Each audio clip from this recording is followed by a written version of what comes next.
You would compromise the cook, for instance, and get him prostitutes and blackmail him and blackmail him. Yeah, and so you got really good food and you got a lot of favors and a lot of whiskey around New Year's. Right, a lot of whiskey around New Year's. I mean, I'm reading your book and I'm saying, how did this guy do this? Well, the point was you had a whole infrastructure of support outside of the prison in terms of your criminal friends, right? Well, it's a network, and organized crime is exactly that. I mean, most people go back into The Godfather when they think of organized crime, but it's not really that way.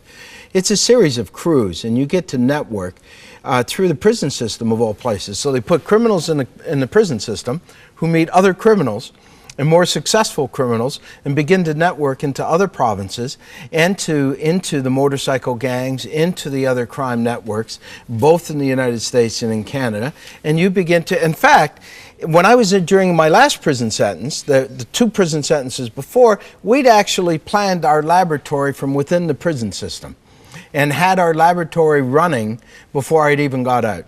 We had sent my partner into Montreal on a pass and hijacked him into India to set up our first lab. Gurdjieff Sangha, we had compromised an official in the government, and we had moved him from a maximum security to a minimum security and then flew him back to India. And we were already planning all of this before I even got out of prison. And that's the problem with the prison system. I mean, the reality of it is that we send all of these people and socialize them into being criminals. Yeah. And then we want to give them safe injection sites in the prison system and give them needles. There are more drugs within the prison system than there is without. Outside of the prison system. And then we expect these people to actually turn around and become legitimate and become citizens again. It doesn't work. You know, something that you point out several times in the book. I mean, 21 years incarcerated, that's a lot of 6 of that in solitary confinement. 6 of that in solitary confinement. This is a third of your life you've spent in prison. The boredom factor. You talk about pacing for hours, mindlessly pacing, and fortunately you were a reader and you did get access. I devoured books. You devoured books, but one doesn't think of prison as synonymous with boredom. Well, you do the same thing every day. You get up at 6:30 in the morning. They count. There's a saying in prison, old time saying, they count you like pearls and treat you like swine. And so every day is the same, day in and day out. You're doing the same thing over and over again. It's mindless. It's dysfunctional. But you also mentioned that it becomes your comfort zone.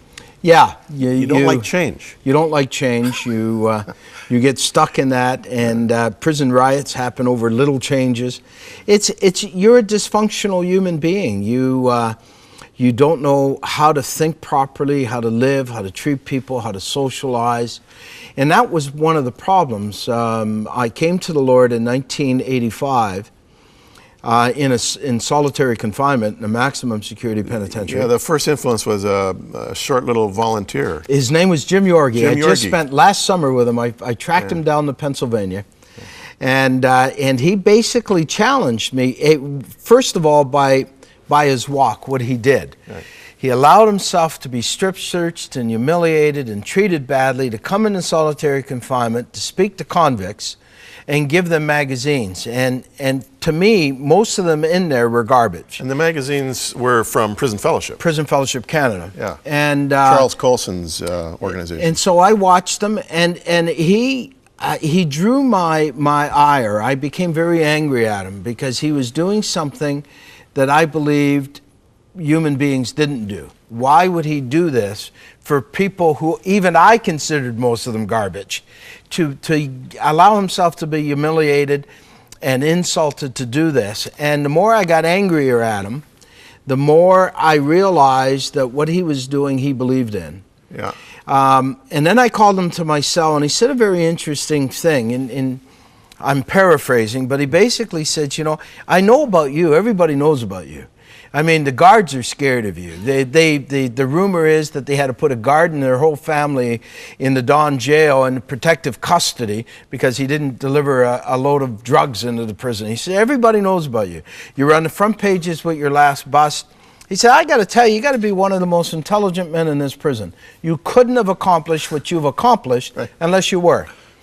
And I'm kind of looking at him, and he said, so let me challenge your intellect. there are only two premises that I believe are the foundation of life. There's only two beliefs. There is nothing else. You're either a fluke of nature, an animal that walks on two legs. You have no soul, no worth, no spirit. You are born to die, that's it. Or you can choose to believe, as I do, that there is a creator, and you are a creation, and you have great value, and you have a soul, and you have a spirit, and you have a destiny, a purpose to your life. And it all rests on your choices.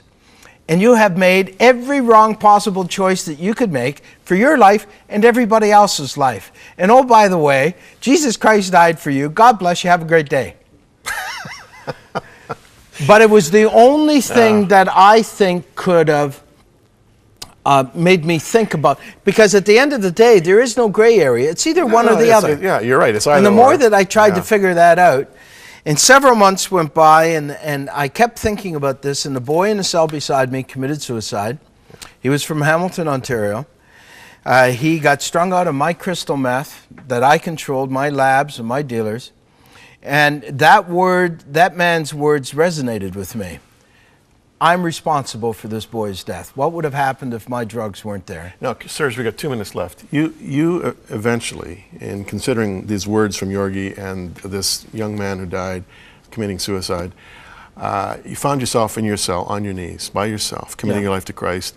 There was no fireworks. There was no. But you knew something had changed in you, and it was a long way from there to where you are now. A lot of people figured it was another scam on your part. Yep.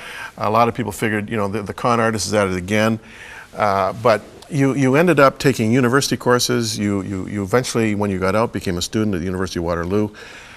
I'm just, became a speaker for Crime Stoppers. You founder of Teen Challenge Saskatchewan. All of these. All of that stuff, which is just totally amazing. But 2 things. I have some pictures I want to show. First of all, here you are being sworn in by the clerk of the Privy Council, or the. That's the clerk, and that's the Lieutenant Governor of Saskatchewan. And the Premier Brad Wall on the left there. On the left. Yeah. My boss. Your boss. And he'd had a dream after reading your book that one day you'd be signing this book in the legislature. He thought it was predestination I would be signing that book, and he told me. And there you are. Watching me, he kind of teared up. Well, no kidding. It's friends, this here's book, here's the whole key. Yeah, you have a scripture. If you abide in my word, you are my disciples indeed, and you will know the truth, and the truth will set you free. And you're not just free spiritually. You're free in your life. The House of Commons granted you a full pardon. In the year 2000. So ironically, on petition by police chiefs and... And you didn't know about it? I didn't know about it. So here you are now. You don't even have a criminal record. No criminal record. Is this a story or what? God's got a sense of humor. It's a movie, right? It's a movie. Yeah. But how I did it was one step at a time in a journey, following as a disciple the teachings of Christ, doing what was right instead of wrong, believing that I was of value and of worth, and I made a deal with him. As I made many deals in my life with other people, I made a deal with him. You open the doors, I'll follow you. And as you say in your book, he not only opens the doors, but you got to be in the hallway. You got to be in the hallway. I like that. This is an amazing story, friends. The book is Untwisted, From Lawbreaker to Lawmaker, and there's going to be a movie made of it. The movie rights have been sold, and they're now working on a movie. Well, I'm reading a book. I'm saying some screenwriter needs to make a movie out of this. Everyone we sell, we're sending them to juvenile facilities all over North America. Serge LeClerc, you're too much.